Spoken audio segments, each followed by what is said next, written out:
Malam itu aku menggali di dalam ingatanku, menggali di dalam ciptaku, menggali di dalam khayalku, apa yang terpendam di dalam bumi Indonesia ini, agar supaya sebagai hasil dari penggalian itu dapat dipakainya sebagai dasar daripada negara Indonesia merdeka yang akan datang. Sudah terbukti bahwa Pancasila yang saya gali dan saya persembahkan kepada rakyat Indonesia, bahwa Pancasila itu adalah benar-benar satu dasar yang dinamis, satu dasar yang benar-benar dapat menghimpun segenap tenaga rakyat Indonesia, satu dasar yang benar-benar bisa mempersatukan rakyat Indonesia itu untuk bukan saja mencetuskan revolusi, tetapi juga mengakhiri revolusi ini dengan hasil yang baik. Maka aku adalah sebenarnya utusan, wakil daripada revolusi Indonesia. Revolusi Indonesia ini bukan revolusi Soekarno, tetapi revolusi daripada seluruh rakyat Indonesia, dari Sabang sampai Merauke.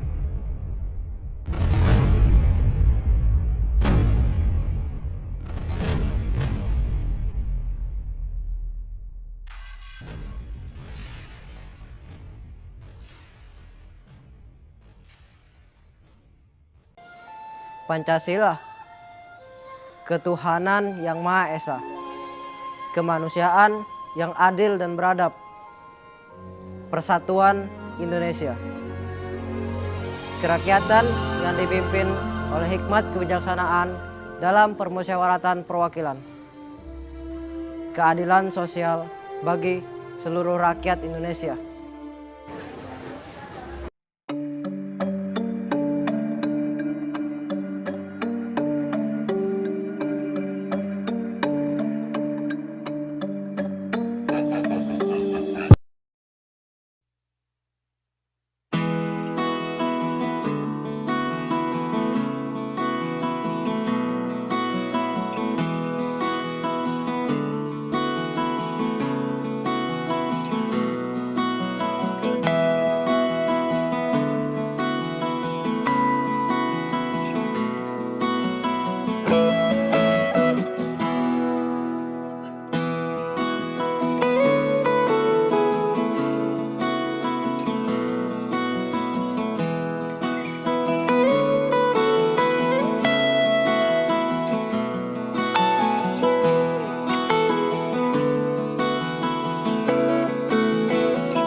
Aktualisasi Pancasila harus mulai digaungkan mulai dari berbagai lingkungan pendidikan, baik itu di keluarga sebagai pendidikan informal, sekolah sebagai lembaga pendidikan formal, maupun dalam masyarakat sebagai lembaga pendidikan non-formal.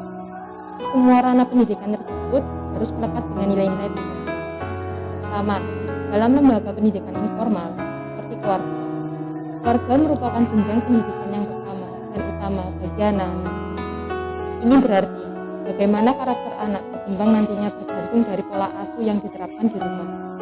Apakah pola asuh permisif yang memberi kebebasan kepada anak, pola asuh otoriter yang mewajibkan anak untuk selalu patuh, atau pola asuh autoritatif yang artinya antara orang tua dan anak harus saling mengerti tanggung jawab, hak dan kewajiban masing-masing.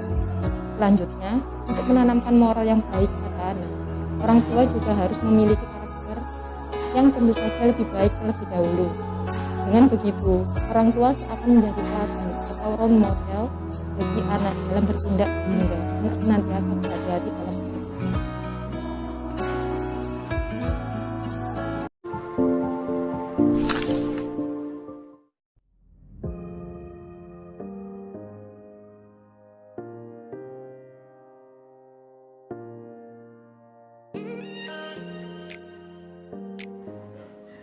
Kedua, dalam ranah lembaga pendidikan formal atau sekolah, peran seorang guru sangat urgent dalam membentuk karakter siswanya.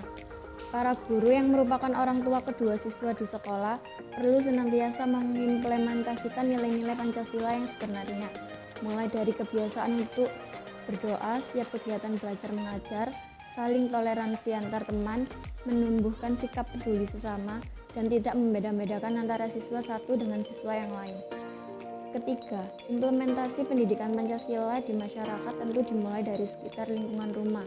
Keberagaman etnis yang ada di masyarakat hendaknya menjadi suatu warna tersendiri bagi mereka. Sebagaimana semboyan yang dimiliki bangsa Indonesia yaitu Bhinneka Tunggal Ika. Walaupun negara Indonesia terdiri dari beragam suku, namun kerukunan antar seluruh umat tetap perlu dijunjung tinggi.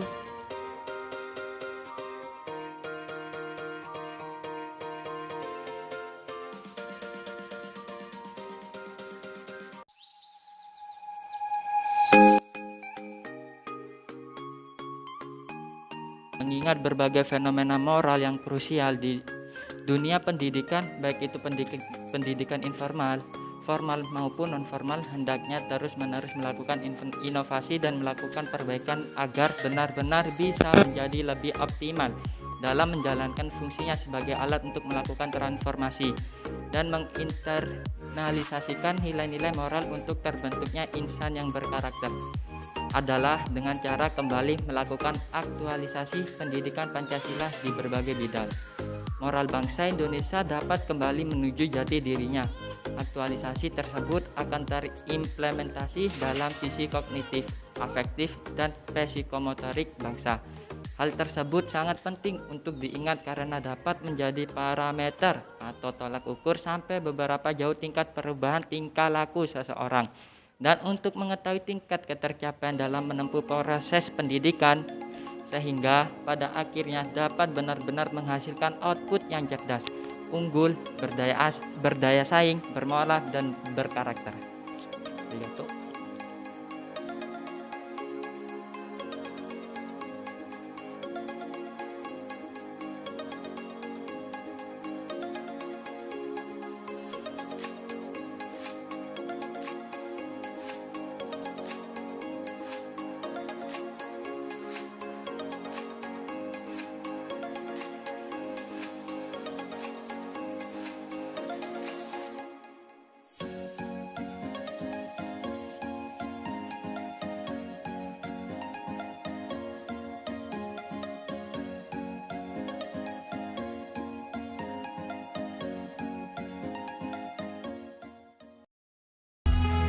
Pancasila, rumah kita, rumah untuk kita semua. Nilai dasar Indonesia rumah kita selamanya. Untuk semua puji namanya, untuk semua cinta sesama, untuk semua warga menyatu, untuk semua bersambung rasa, untuk semua saling membagi pada setiap insan, sama dapat sama rasa. Oh Indonesiaku,